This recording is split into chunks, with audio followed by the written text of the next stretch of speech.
Hey guys, how's it going? Welcome back to another FIFA 21 video where today I'm going to be answering a question that I have been asked a little bit recently in the comment section of videos and things like that. And that question is, does bronze benching actually help with easier matchmaking? Obviously, it's a question that I do get quite a lot given the type of videos that we do make. You know, we make a lot of kind of information, tutorial type videos, and people want to know, can they get easier matchmaking? Is there a way?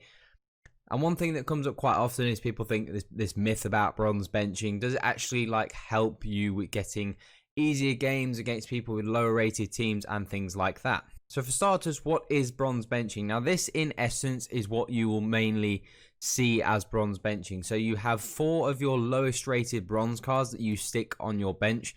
And then you'll have 3 players that we have, Havertz, Maximan and Mukiele, who we have as super subs. So you don't need to have a full bronze bench, but you have 4 of your lowest rated cards and then 3 super subs.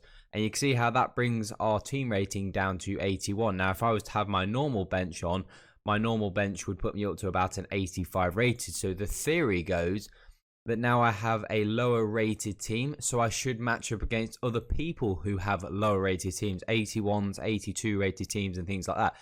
And the theory goes, if somebody else only has, let's say, an 81 rated squad and they're not bronze benching, they don't have any of the top tier players because they would have a high rated squad.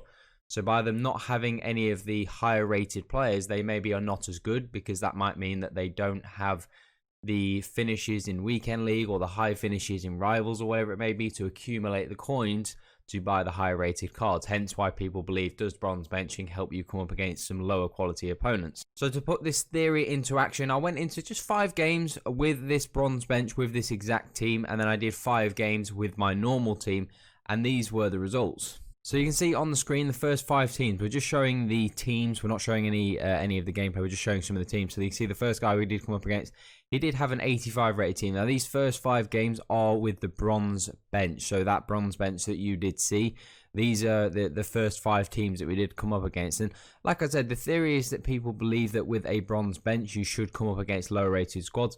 The next team we did come up against was an 83 rated squad. It wasn't on full chem, so that could possibly be seen as maybe something that has a little bit of sway in it.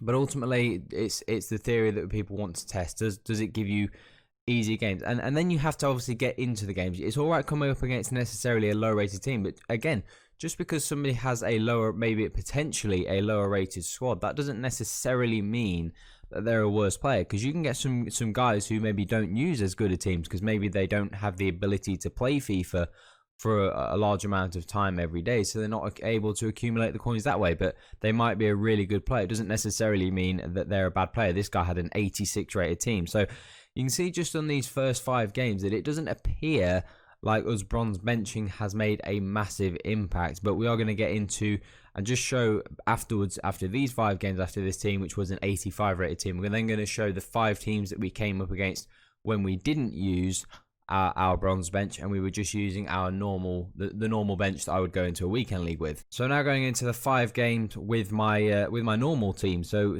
with the same starting 11, but obviously with that bronze bench gone, and my normal bench came back in, and it raises my team rating up to an 85 rated team. First team we came up against was an 84 rated team, pretty nice squad. And then the next team that we did come up against was pretty much the same. Like I said, it didn't really seem to make a whole lot of difference. And like I said, it's then about how good the player is when you do get into the game. And did I really notice a difference in terms of skill? Were the players any worse? Were the players better?